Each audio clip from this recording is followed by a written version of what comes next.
Hi, I'm Ari Jackson. I use she, her pronouns, and I'm in LA on Tongva land. I'm a video producer at BuzzFeed, where I focus on content about environment and sustainability, mainly about plastic pollution and the climate crisis.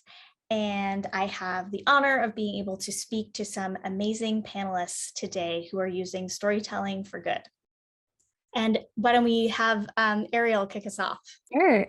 So hi everyone. My name is Arielle King, and I am the TikTok host and podcast host for Intersectional Environmentalist. So I kind of think I came into this role primarily based on my personal social media engagement. And so I started my TikTok account like a little over a year ago, really just in the middle of my law school experience. I was in my last year of law school, feeling really drained and like disheartened by like school and really wanting to seek community in the midst of COVID and really just find an opportunity and an avenue to talk about things that I was passionate about. And so that's kind of how it started. And I was reached out to by the incredible team at Intersectional Environmentalist about hosting their upcoming podcast. And that's kind of how it happened. And so now the Joy Report, which is the name of our podcast, is primarily focused on climate optimism and climate solutions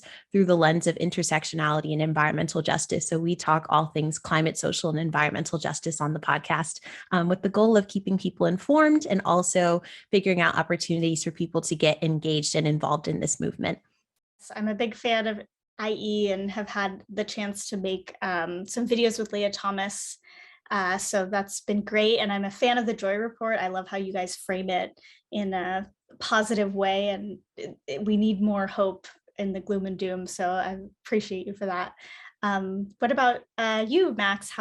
What type of content do you or your organization create, and how did you get involved? Hi, I'm Max Moinian. I co-founded Future Earth, which is a nonprofit, but also an Instagram account. And our quick creation story was really, I was just wanting to do more and figuring out how to put my own skills to use in the broad movement, and realizing that for something that affects everything and everyone, that there's so many ways to get involved. So I was like, well, I like reading really crunchy, complex information. I really like visual representation and design and graphics. And I just scratched that itch. And my co-founder and I just sort of started making Instagram posts, and sort of after work and on Slack, sending each other, what do you think of this? What do you think of that? And let's just post it and try it. And that's how it all started. So I think the best lesson I've learned so far is that the weird sort of, what you might find is the weird, unrelated things that make up who you are actually do have a place in the movement. You just got to figure out how to connect all the dots, and that if you have a feeling, you should just try stuff and scratch any itch and see where it takes you, because it's never led me in the wrong direction. So I love that perspective, and I'm a fan of all the interesting visual ways that you guys present information. Super cool. Alex, you were one of the first people I saw when I started getting on TikTok. I'm still barely on there, but you and EcoTok were some of the first things that I saw, which was super cool. So maybe you could talk about your intro to all that. Oh yeah, my name is Alex Silva. I started my own personal TikTok a few years ago. I don't even remember what year it was, but it was sometime in high school. And what really inspired me was your videos on BuzzFeed, Auri. Oh, fun. Yeah, that really got my whole, career going out here. And then it was early pandemic when I saw that there really weren't many environmentalists on TikTok, and I really wanted to get that pushed onto the platform. So I spoke with one of the only other people I've seen, and I thought of EcoTok and pitched the idea to her. Her name is Elena, the garbage queen.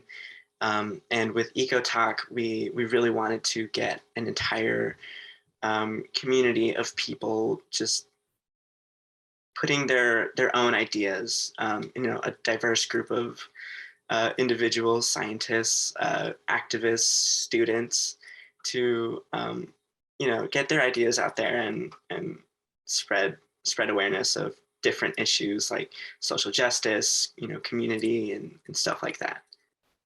It's awesome. I love it. That warms my heart to hear that you were liking the BuzzFeed videos. That's fun to hear. That's why, I make the work. So that's great. Kip, can you share your story with us? Sure. I'm Kip Pastor. I founded Pique Action.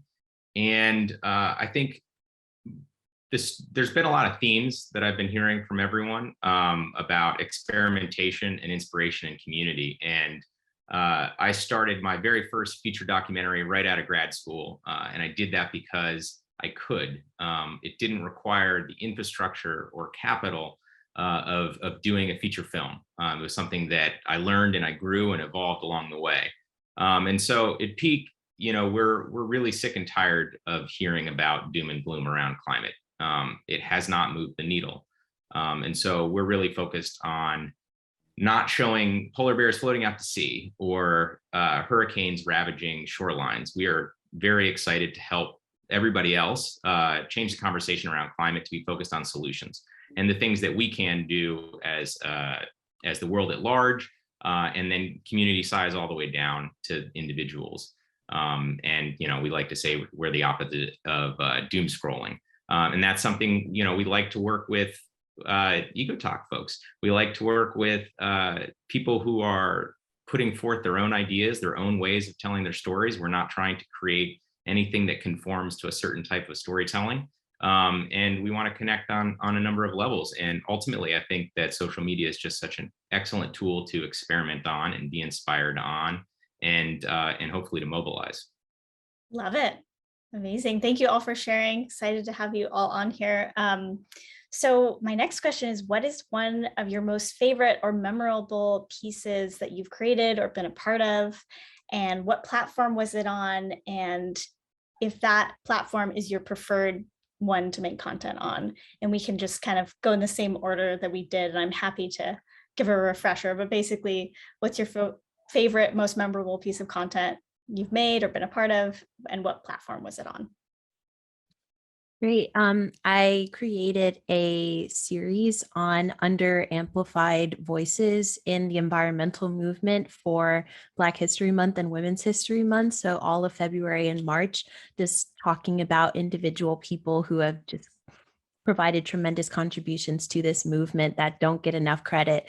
And I absolutely loved creating that series, just loved being able to research about these people, share about these people, and also just have people be so receptive to this information. And so I did that on IE's TikTok account, and we posted them on our Instagram as well. And we paired them with graphic posts where we were providing even more information. And I just loved the way that people were just eating up that information and really wanted to learn more about these incredible people. So yeah, that's probably been mine so far.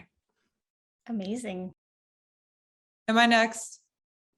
Yes, please. Okay. I was like, I forgot the order already.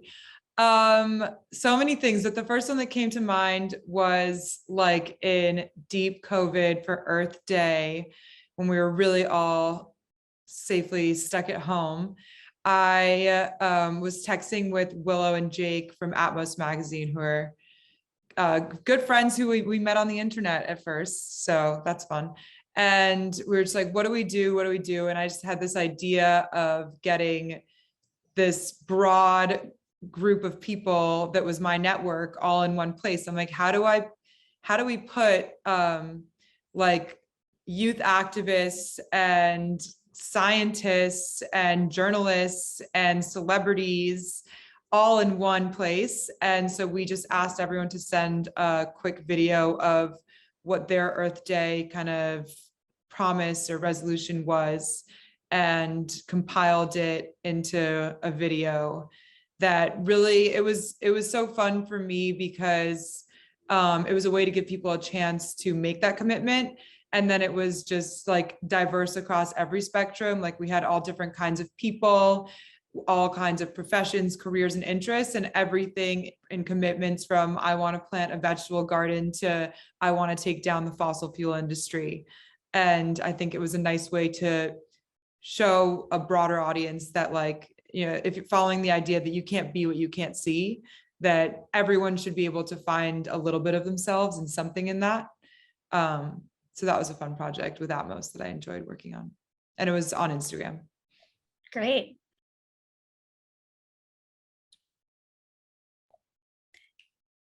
Alex? So I remember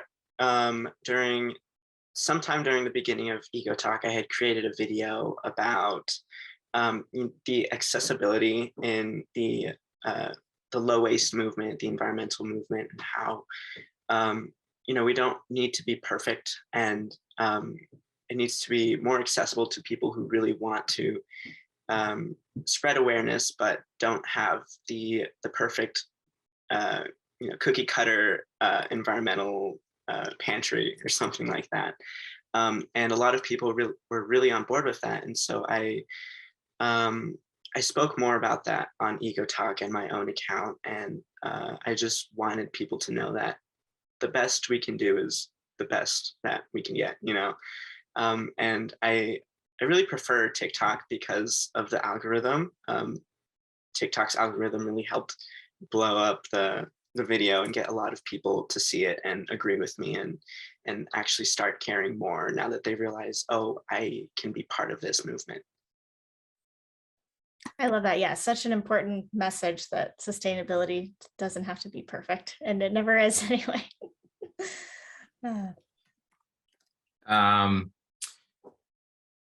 So most memorable piece of content, I think, for me was the micro documentary that we did on a company called Rejewel.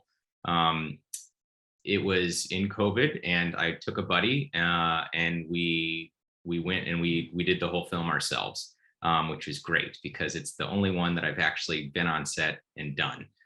We get to work with an incredible group of filmmaker collaborators. But it was a really unique story about a brother and sister who came from an immigrant family, and they grew up in a electronics and hardware store.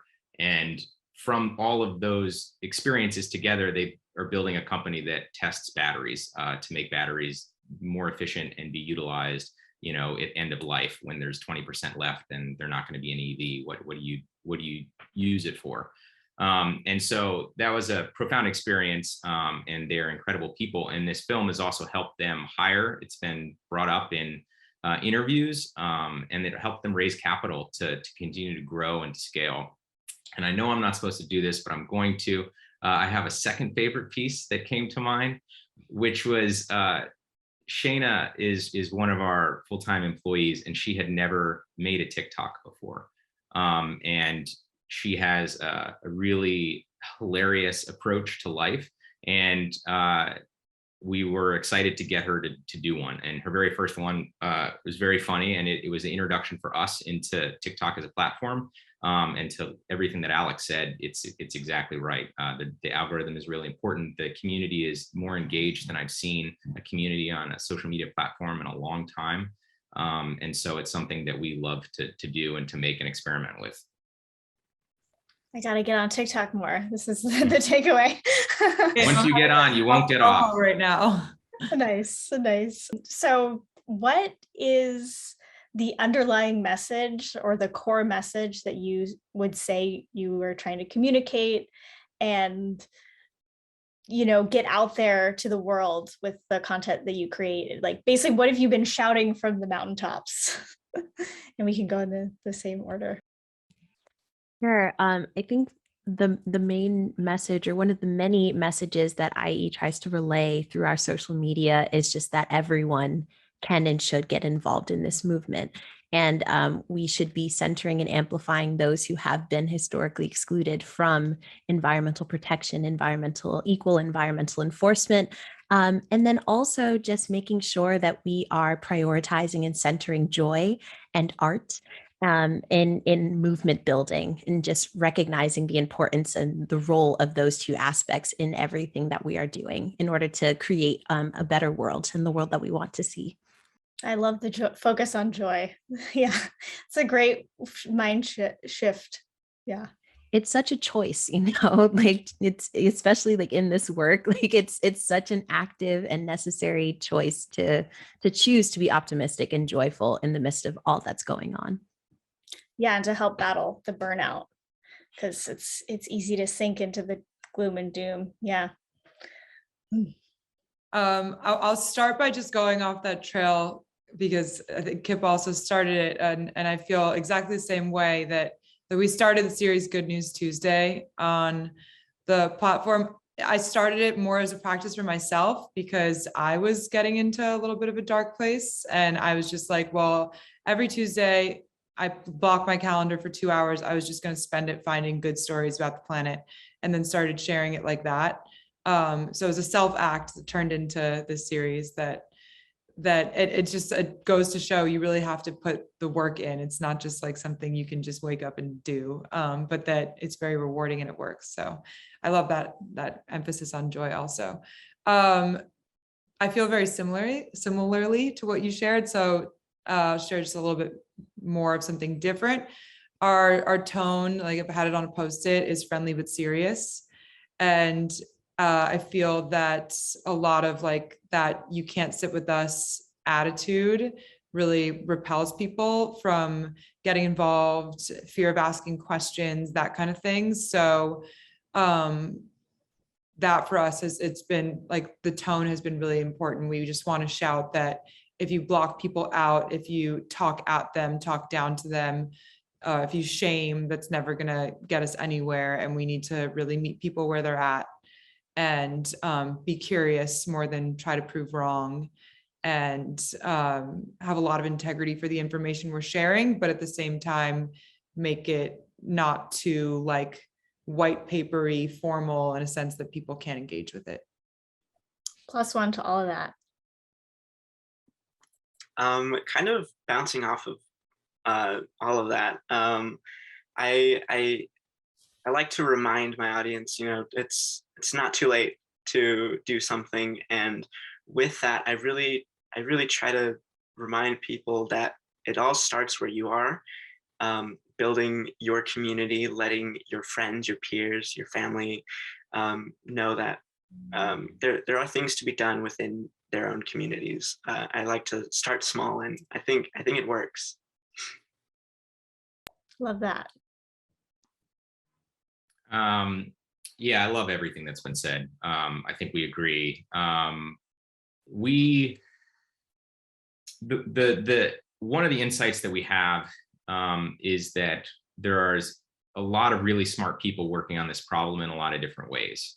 And too often, those are not what we're talking about when we get together. And so, if we can distill something down into a nugget that can bring a little hope to change the conversation. If somebody wants to follow that thread to the bigger story, the information's out there, and we want to be a resource for that. But what we want to do is, instead of being upset and depressed and paralyzed, we want you to go at a barbecue and say, did you know that there is an award-winning vodka that's made from sequestered CO2?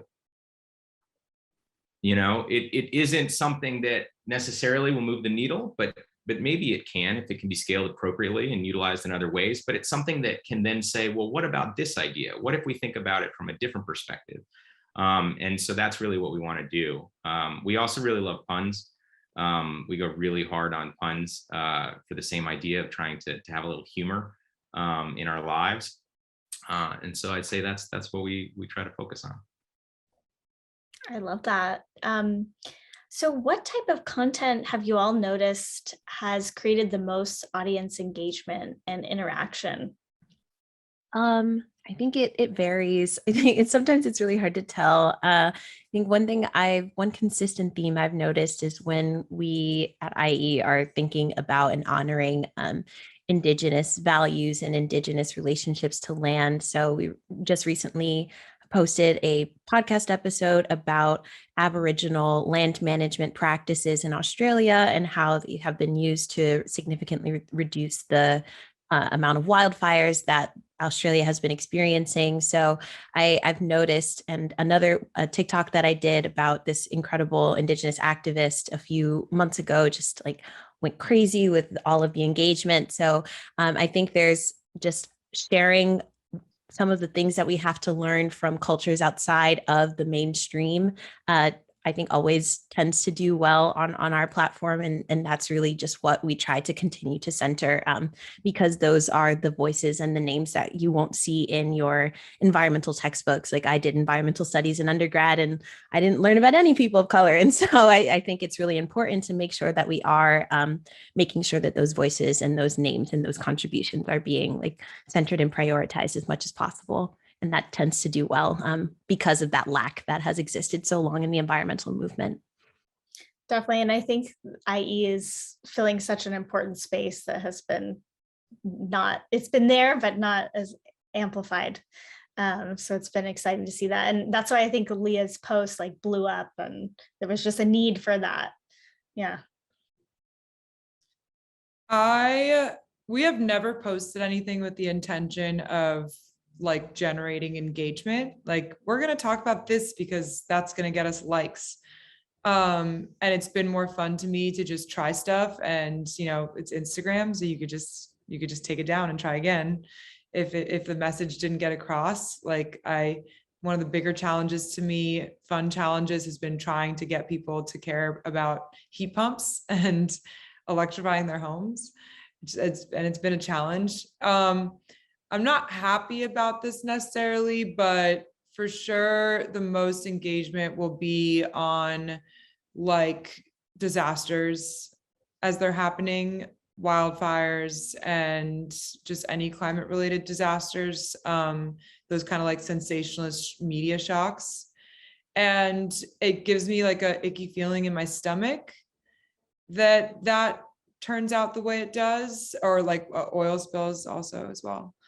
And it just speaks to that, like that sensationalist media that we're all used to, but also to the algorithms. And it's kind of a good reality check of the way these things work and the way our brains are wired. And although we do that and share those things because they are important at the end of the day, we'll always also try to make sure like their life cycle in the media isn't just so short-lived. So like we have in our content calendar every year the anniversary of an oil spill, for example, so that we can just remember and bring that back, so that didn't just exist for 5 minutes on the news and then disappear from our minds. I love that. Yeah, because even with big things like some of the fires in the Amazon, it just escapes the news cycle and you never hear like the follow-up or how the communities are doing or after. So that's awesome. Yeah, I would say my response is very similar to Max. Most of the time it's going to be the scary news that will circle around way quicker. But we also try our best to just push the content that we want to push rather than what's going to get us views or likes and engagement. Every once in a while we'll try to do that just so we can get new people in and let them know that, oh, this is what we're really pushing out here. We try to do more like educational videos than scary headlines and stuff like that in the news. But yeah, it'll be that, or simple like sustainable swap videos. Those always do well as well. But yeah, I think everybody's also sort of said there's things that we know that work, but then there's also we don't know, and that is something that we keep learning and allows us to experiment. And I think so for us, a few of our films that are strong and really good stories, but they might not be the ones that I would have thought would have performed as well, and they tend to deal with things that people can do in their own lives. So it might be a product. So what Max saying, electrification of people's homes. everybody's desperate for some information about what we can do. And right now it's hard to find all of that and find that trusted source. So that's something that we found. And one other is climate jobs. Everybody, we are still early adopters and early stage of this enormous wave that's going to happen. And I think we feel that every job is a climate job, right? Every single way that you are involved in commerce is related to climate in some form or fashion. But there's a lot of people out there that want to be more deeply involved. So if you're an attorney, how can you transition those skill sets into climate more directly? And so that content we're seeing an enormous amount of engagement and curiosity about. I love that because it's action-based. I feel like, yeah, people are hungry for what we can do. So my next question is, how do you amplify voices that have been historically marginalized in the environmental movement in the content that you create or that your organization creates? I mean, this is sort of the focus of IE, but I'll let you. Sure. Yes. We are a climate justice, resource hub. Our main focus is to make sure that people recognize, one, the historic impacts of environmental racism, and two, like what we need to do to move forward and what is necessary to get everyone involved. And so we try really hard to make sure that there are calls to action and ways that people can get involved at different levels in most of our posts so that people can know what next steps are.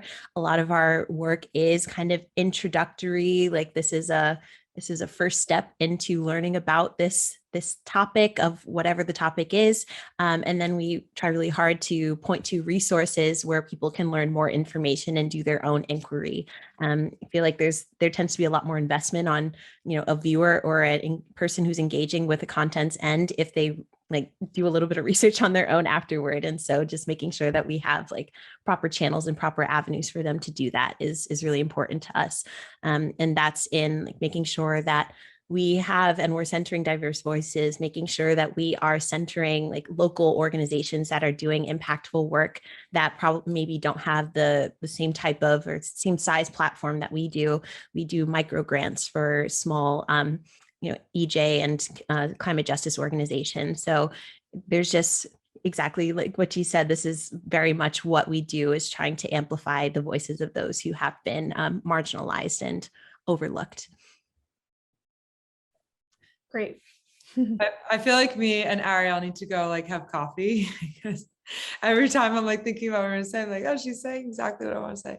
So without repeating, I sense the same sort of lack when we got started. And Future Earth is actually called Future Earth Catalog at first. We shortened it. And it was based off this counterculture sort of hippie manual from the 60s called the Whole Earth Catalog.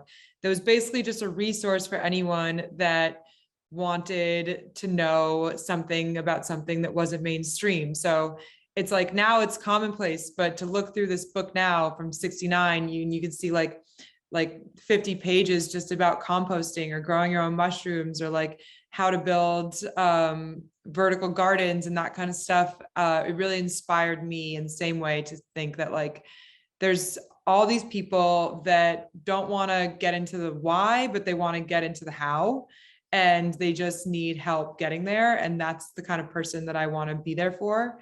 And on the other side, related to that, I remember seeing a video of Dr. James Hansen, who's a NASA scientist who first sounded the alarm to the US Senate in 1988 on climate. And he was interviewed at the time and he said, frankly, I just want to get back to my lab and do my work.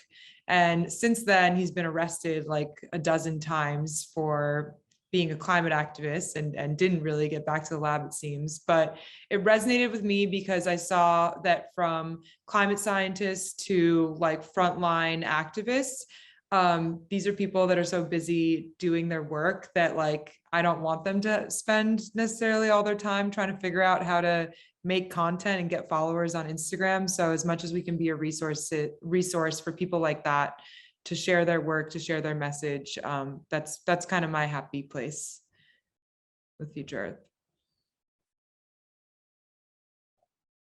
Thanks for sharing.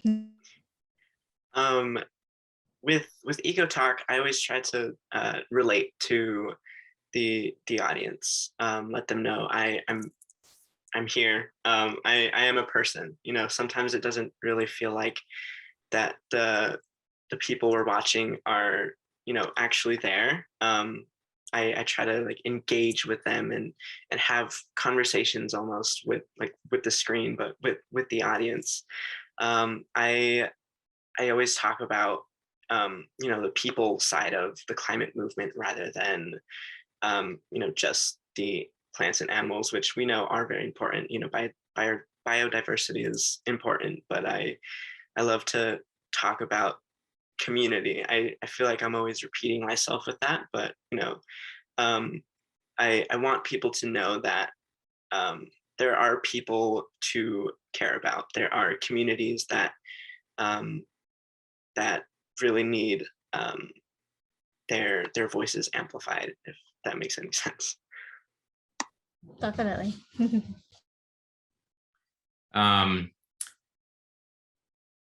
Yeah, a lot of good things that were shared. In 2015, I went to tell a story about the Enbridge tar sands pipeline in British Columbia. And we were talking to a bunch of First Nations communities, the Wet'suwet'en specifically. And it occurred to me very quickly that this was not the story, this wasn't my story to tell. It was actually really their story to tell.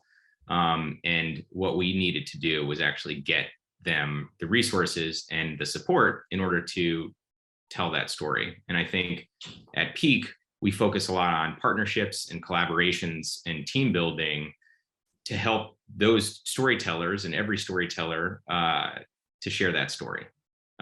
So, this is what you have a bunch of folks on that are all content creators, and it's all complementary.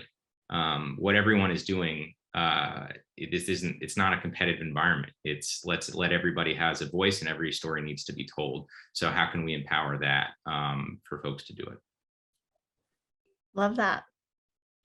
Well, I wanted to open it up to ask you all if you had any questions for each other and make it a little more conversational. I do, actually. Do you all feel that there is enough sort of like communication, resource sharing, and support amongst people like us? Oh, like it'd be better to, I would love a resource to connect with. Well, I'm thinking that I love being on this panel and it's so nice to see your faces, but the only person I've actually connected with in this group outside of this group is Kip. So, it's just like, I see familiar faces. I know your work so intimately at this point, but it's kind of, and thank you for having us on this panel, but it's kind of always these sort of settings where we get to see each other's faces because we don't really organize ourselves enough, I feel. So I was just wondering if you all feel the same way. I'd love that. I think it's a great idea. And I don't know what the idea is, except that we need each other and we should talk, because I'm feeling more excited and inspired being here. And we need that too. We all need that. It is a struggle. So I don't know. I mean, I can't believe I'm going to suggest, but I don't know if it's a Slack channel. I don't know if it's a monthly meetup on a Zoom that we just try to organize, but I do think there should be something and it should be collective in all ways. Does anybody else have an idea? Slack channel. I was thinking the same thing. Let's start there. Yeah, I think a Slack channel works. I absolutely agree that it's an underutilized resource, like all of us collectively. And I think there's a lot of potential for us to really expand the reach of the work that we are all contributing to if we were able to work together some more. Yeah. Cool. I'm not sorry. I'm not very familiar with Slack or anything, but it sounds like it's a good resource to utilize. So yeah, I think that's TikTok. You teach me TikTok, I'll teach you Slack. Sounds good.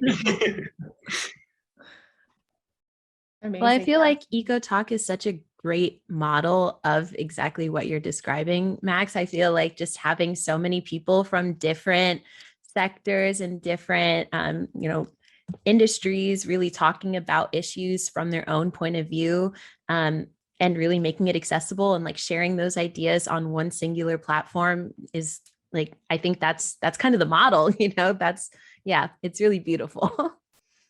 You pioneered the model, Alex. Great. Thank you.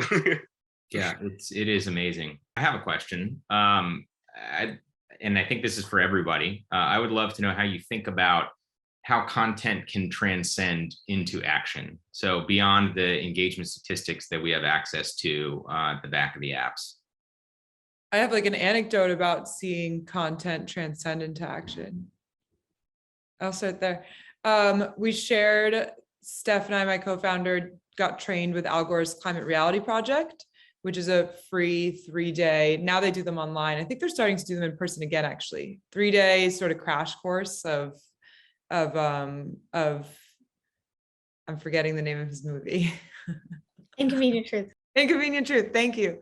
And there are panels, and it was great. And so we have posted a lot for people to join Climate Reality. And then we were on some of the panels and the group conversations, and so many people, we were surprised because so many people in the training said like, oh, hey, like we found you guys from Climate Reality. We found Climate Reality from Future Earth.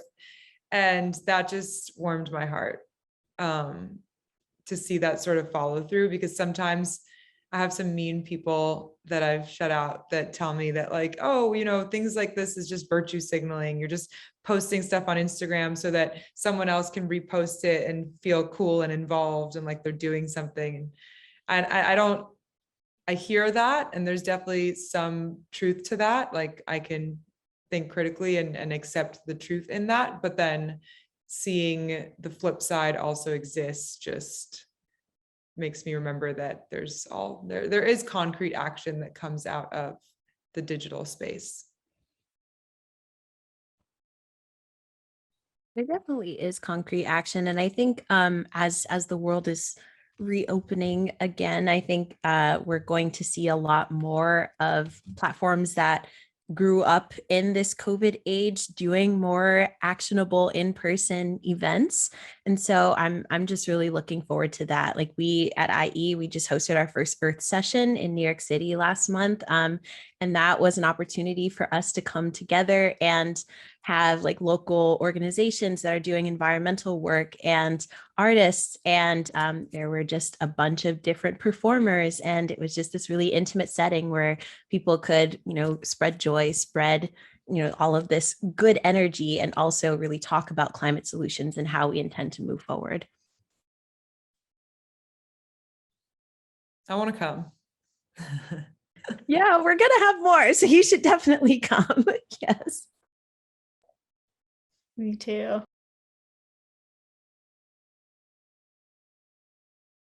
I'm sorry, can you repeat your question again, Kip?